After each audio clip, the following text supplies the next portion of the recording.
Have you ever woken up with a joint so swollen and painful you wondered if your own body was somehow attacking you? Well, most people don't realize that this agonizing pain might actually be starting right on their dinner plate. And I'm not just talking about junk food. Some everyday foods, ones you probably consider incredibly healthy, are secretly transforming into microscopic, needle-like crystals right inside your joints. Welcome to this explainer. Today we're going to uncover exactly why your body turns your meals into a source of agony, and I'll reveal 5 surprising dietary triggers you absolutely need to avoid. We're going to clear up some major misconceptions today, so if you want to take control of your health and stay informed, just take a quick second to hit subscribe so you never miss out on these vital insights. Okay, let's get right into it. So, before we can stop the pain, we really need to understand what's actually going on behind the scenes. Why on earth does our body turn our food into these tiny, painful joint crystals? The truth is, most people don't realize that uric acid is actually a completely normal, natural waste product. It's simply the result of your body digesting certain foods.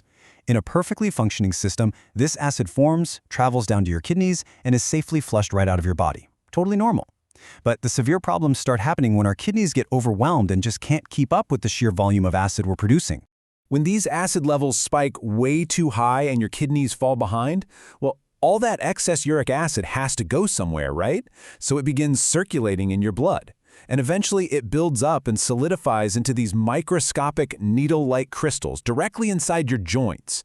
It's literally like having crushed glass inside your joints. This is what creates that severe, sudden swelling, the redness, and the intense inflammation we commonly call gout. It is an incredibly painful condition. But here's the good news. We actually have a massive amount of control over it, just through our daily habits. Now, the secret culprit behind this whole painful process is a chemical substance called purine. Purines are totally natural compounds, and they're found in a wide variety of foods. When you eat a food that's high in purines, your body breaks them down during digestion. And the direct byproduct of that breakdown? You guessed it, uric acid. The more purines you eat, the more uric acid you produce. It's a pretty simple equation.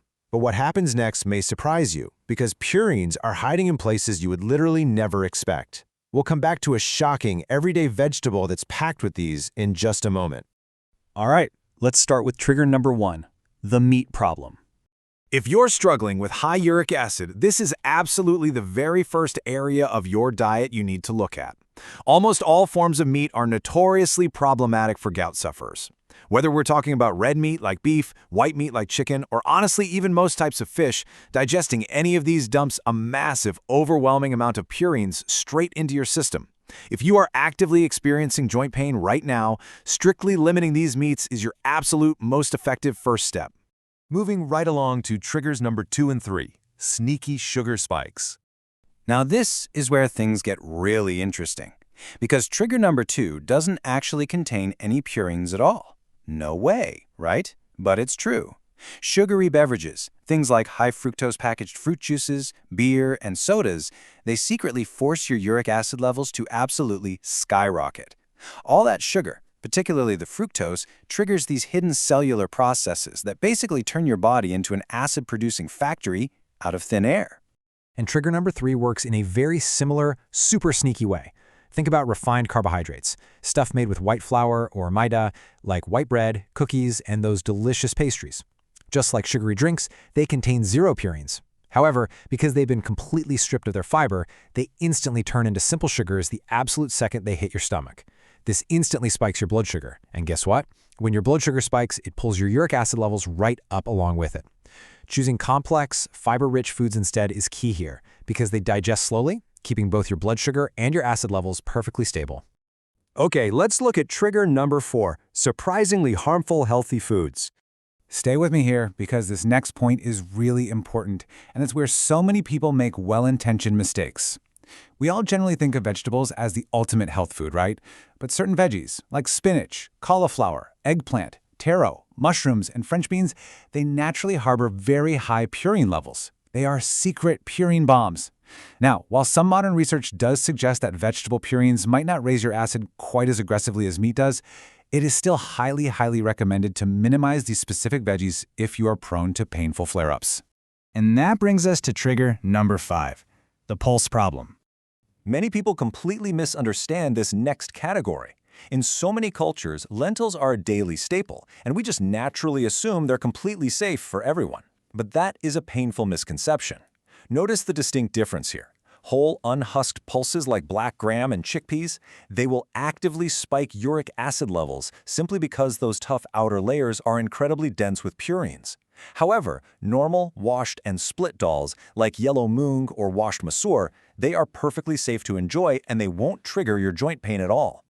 Let's pivot a bit to holistic health with a section on supplements, medicines, and you.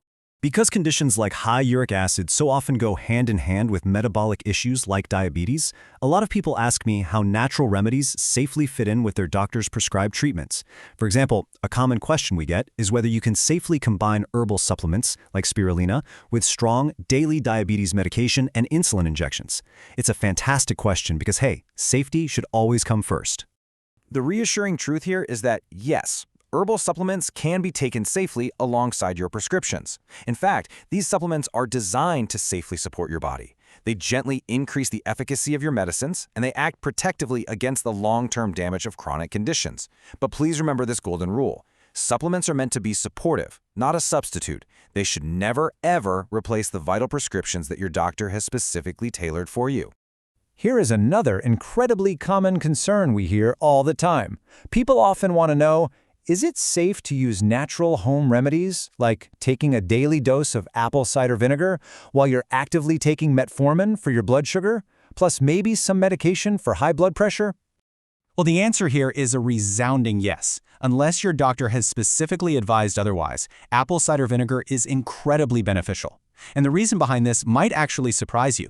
It safely helps your body lower blood pressure naturally, and it actively supports diabetes control by improving your insulin sensitivity. Best of all, it does all of this without interfering with the crucial work your regular medications are doing. It really is a wonderful, natural addition to a prescribed medical routine. Finally, let's talk about taking control of your health.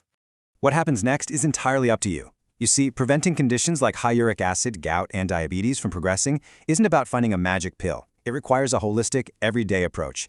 Just follow these simple, empowering steps. First, maintain a healthy diet, carefully avoiding those purine-heavy foods and sneaky sugars we just talked about. Second, exercise regularly to maintain a healthy weight and get that circulation going.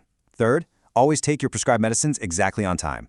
And fourth, absolutely feel free to use supportive herbal supplements for that extra layer of natural defense.